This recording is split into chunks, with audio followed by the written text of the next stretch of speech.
자, 오늘 기가 막힌 뉴스를 하나 봤습니다. 이스타항공 대표님이 무슨 짓을 했느냐. 대표인데 신입사원한테 조언을 듣고 있다.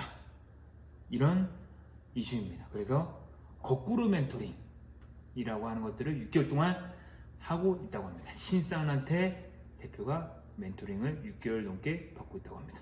네? 대표가 신입한테 배운다고요? 아니 말은 멋있는데 그게 진짜로 가능할까요? 가능합니다. 이게 사실 신문 기사에 나온 건데 이제 HR 쪽으로는 이거를 리버스 멘토링이라고 합니다. 보통 멘토링 하면은 멘토가 멘티에게, 멘토는 상사, 멘티는 부하 직원들, 신입사원들에게 멘토링 하는 건데 역으로 신입이나 대리급들이 임원진 분들이나 뭐 부장님들에게 멘토링을 하는 그런 게 리버스 멘토링이라고 합니다. 헐, 대표 멘토요? 그거 진짜 부담스러울 것 같은데. 그래도 막상 해보면 되게 편한 게 이스타항공은 광고 안 받았습니다. 이스타항공한테. 저는 HR 쪽이어서 이제 말씀드린 겁니다. 이스타항공은 이제 멘토를 공개 모집한다고 합니다. 그러니까 이제 신입사원급들한테 멘토가 돼달라고 모집을 한다고 해요. 그렇게 해서 직급이나 연차 상관없이 이렇게 모집을 하면은 그 대상자, 멘티들은 임원진 그리고 대표라고 합니다. 그래서 대표의 멘토가 되고 싶으면 누구라도 지원한다. 이런 컨셉인 거죠. 와, 이게 진짜로 말로만 바뀌는 게 아니라 진짜 말 그대로 실질적으로 멘티 바뀌는 거네요. 네. 근데 이게 부담스러울 수도 있는데 이게 좋은 점은 비공개로, 그러니까 공개적인 곳에서 멘토링 하는 게 아니라 이제 그 멘토가 선정이 되면은 비공식적으로, 예를 들면 식사하면서 아니 티타임 하면서 그렇게 멘토링이 이루어진다고 합니다.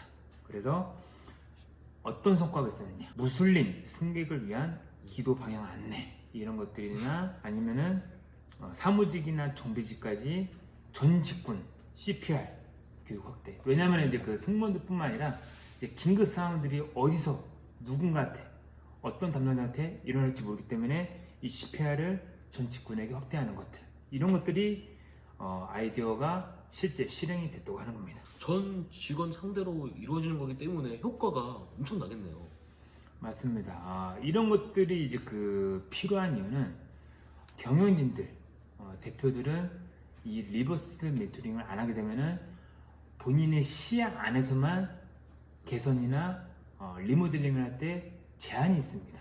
그렇기 때문에 이 실무진, 예를 들면 맨 밑에서 사원급들이 보이는 문제점들을 캐치해가지고 그런 것들을 제안하고 조언해주고 제보하는 그런 역할을 요즘에 필요로 한다는 거죠.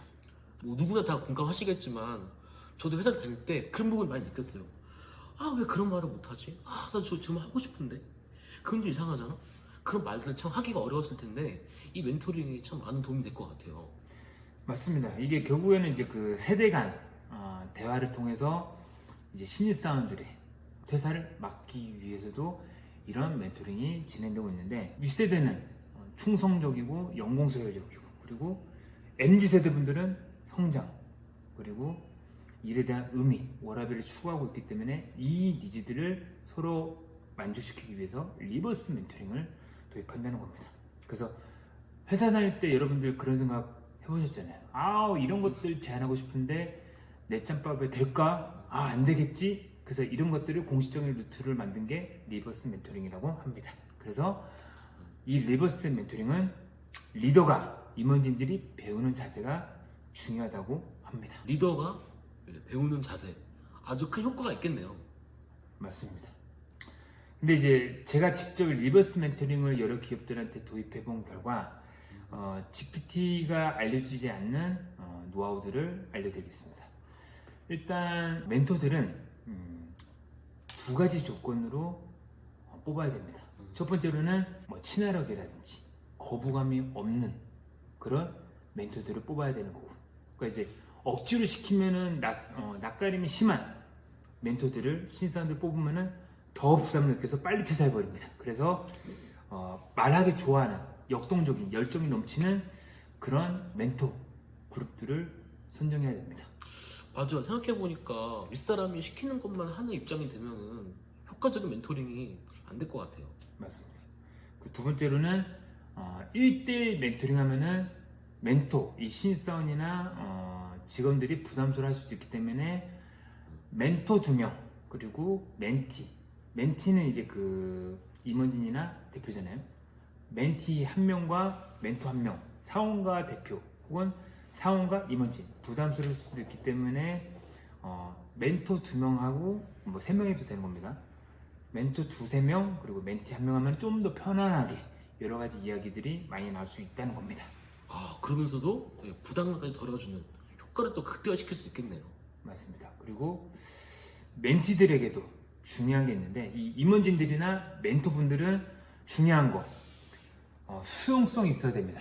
괜히 꼰대 마인드 나와가지고 멘토들이 뭐 알려줬는데 그거 사실은 우리 회사는 이런 것들이 있기 때문에 우리는 이렇게 할 수밖에 없어 하지 말고 그냥 일단 듣고 나서 나중에 좀 정리를 하고 부드럽게 인식을 시키면은 소통에 대한 격차가 줄어들면서 나중에 멘토들도 이렇기 때문에 불합리한 게 아니라 이해가 되면서 퇴사를 안 하게 되는 겁니다.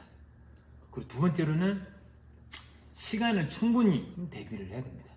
예를 들면은 30분, 20분 그런 게 아니라 1시간, 2시간 밥 먹는 시간, 그리고 밥 먹고 나서 티타임 하는 시간, 데이트는 똑같습니다. 그래서 데이트하는 것처럼 여유 있는 시간을 가지게끔 해야지, 그래야 멘토들이, 그러니까 신입사원들이 신경을 쓰고 있구나, 관심을 갖고 있구나, 이렇게 되는 거거든요. 그러니까 뭐 한두 번으로 이루어진 단기성이 아니라 꾸준하게 이루어지는 게 핵심이네요. 맞습니다. 그리고 기간도 중요한데 뭐 1개월 몇 번 이런 거 갖고 안 되고 최소한 3개월, 제대로 효과를 보려면은 6개월은 돼야지 이 리버스 멘토링의 진정한 효과를 얻을 수 있습니다. 기간도 중요하다. 맞습니다. 근데 중요한 의미네요. 맞습니다. 꾸준하게 해야 된다. 이런 것들이 이제 포인트인 거고, 그게 왜 그러냐면은 일주일에 한 번씩이나 2주일에 한 번씩 하더라도 굉장히 짧습니다. 그렇기 때문에 3개월 기간이 굉장히 길어도 2주일에 한 번씩 한다 치더라도 몇 번 안 되거든요. 그래서 제가 제대로 추천드리는 거는, 효과를 봤던 사례들은 상반기 6개월 동안 그리고 하반기 6개월 동안 이렇게 나눠서 2번 이렇게 임원진들 그리고 멘티들 바꿔가면서 하는 게 가장 효과가 좋습니다. 궁금한데 저도 한번 해보고 싶네요. 맞습니다. 그런데 조심해야 될 거는 지금 말씀드린 제 노하우들을 여러분들 기업에 다 그렇게 똑같이 적용하면 안 되고, 업종이라든지 아니면 기업 규모, 그리고 멘토와 멘티들 특성을 파악해야 되는데, 그래서 일단 참고만 하시고 리버스 멘토는 굉장히 중요하다, 도입해라, 이 정도만 인식하시면 되겠습니다. 그러고 보니까 서비스나 업종에 따라서 정말 체계적으로 오랜 시간 동안 회의를 하고 설계를 해야 되는 그런 과정도 필요하겠네요. 맞습니다. 그래서 이 리버스 멘토링은 정리를 하면은 구성원들끼리 서로 신뢰감을 갖는 게 첫 번째고, 그 다음에 두 번째로는 신입사원들, 요즘에 신입사원들 조기 퇴사율이 중소기업뿐만 아니라 대기업들도 굉장히 높아지고 있거든요. 그렇기 때문에 이 퇴사율을 막아주는 기능, 그리고 세 번째로는 회사가 당연히 성장하고 발전하는 이런 순기능들이 크게 3가지가 있습니다. 뭐 디테일한 것들도 많은데 일단 3가지가 핵심이고, 이걸 요약하면 어떻게 될까요? 한마디로 요약하자면 조직이 건강해지는 바로 그런 방향성이네요. 맞습니다. 근데 솔직히 우리 회사는 이런 거 안 해요 라고 얘기하게 된다면은 그럼 포기해야 될까요? 절대 안 되죠. 일단 회사 불만이 많아서 퇴사하려는 분들, 그러면은 곧바로 사직서부터 쓰지 마시고 상사나 이제 선임한테 일단 이야기를 하는 게 가장 먼저이고, 그런 다음에 이제 이런 리버스 멘토링을 제안해보는 겁니다. 어차피 퇴사할 각오면은 뭐라도 못하겠어요. 그래서 리버스 멘토링을 해서 순차적으로 회사에 대한 불만 사항들을 천천히 하나씩 제안해보면 될 것이고, 그리고 또 한 가지, 여러분들 당근처럼 직거래 굉장히 돈 많이 되잖아요. 그래서 상사나 선임들이 부정적인 반응을 보였다, 그러면 차라리 퇴사하기 전에 책임자급들, 그러니까 임원직급들한테, 대표님한테 직접 제안하는 것도 나쁘지 않습니다. 왜냐? 퇴사하면은 리스크가 또 발생하거든요. 그동안 쌓았던 업무 노하우 그리고 인간관계 이렇게 무너지기 때문에 상사나 아니면 대표나 임원진들한테 요청해라 이렇게 하면 되겠습니다. 맞아요. 그냥 힘들다고 바로 퇴사하는 것보다는 이 리버스 멘토링을 활용해서 한번 솔직하고 진솔하게 얘기해보는 것도 굉장한 도움이 되겠네요. 네, 그렇습니다. 이제 마무리를 하면은 이제 이 리버스 멘토링은 이걸 보시는 분들 다 모두에게 해당이 되고 나는 이제 짬밥이 좀 어느 정도 됐는데 그럼 먼저 도입 추천하시면은 인사고과에 반영이 되는 거고 밑에 있는 분들 직장인 분들 중에서 실무자급 분들 중에서 고민이 많다 그러면은 이거를 기업 내부에다가 건의를 하시면 되는 거고 또 채용 담당자분들은 이거 해볼만 하겠는데 하면서 저에게 도움 요청하시면은 얼마든지 저희가 이제 그 재능 기부도 하고 있기 때문에 도와드리도록 하겠습니다. 자, 오늘의 결론 리버스 멘토링은 뭐가 좋다? 조직의 건강한 발전을 위해서 좋다. 그리고 이게 꼭 기업뿐만 아니라 이게 확장을 해가지고 가족들, 친척들 그리고 애인, 부부들 사이에서도 해당이 되는 겁니다. 맨날 듣고 실행하고 그런 역할이 있고 지시하는 분들이 있습니다. 그거를 리버스 멘토링을 가족에게, 연인에게 대입해가지고 오히려 지시를 했던 사람들한테 조언도 해주고 또 지시를 받은 사람들한테 권한을 줘가지고 오늘 데이트 어땠어? 오늘 이제 하루 루틴 어땠어? 이렇게 하면서 서로 더욱더 건강한 조직이 되는 거죠. 그래서 기업뿐만 아니라 친구, 가족, 그리고 연인들, 부부들 모두에게 유익한 내용이다.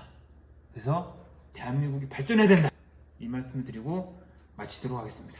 대표님에게 제가 당장 리버스 멘토링을 또 제안해야겠네요. 좋습니다. 대신에 야자 타임 말고 공정한 리버스 멘토링을 해주시기 바랍니다. 이상 네, 알겠습니다. 마치도록 하겠습니다.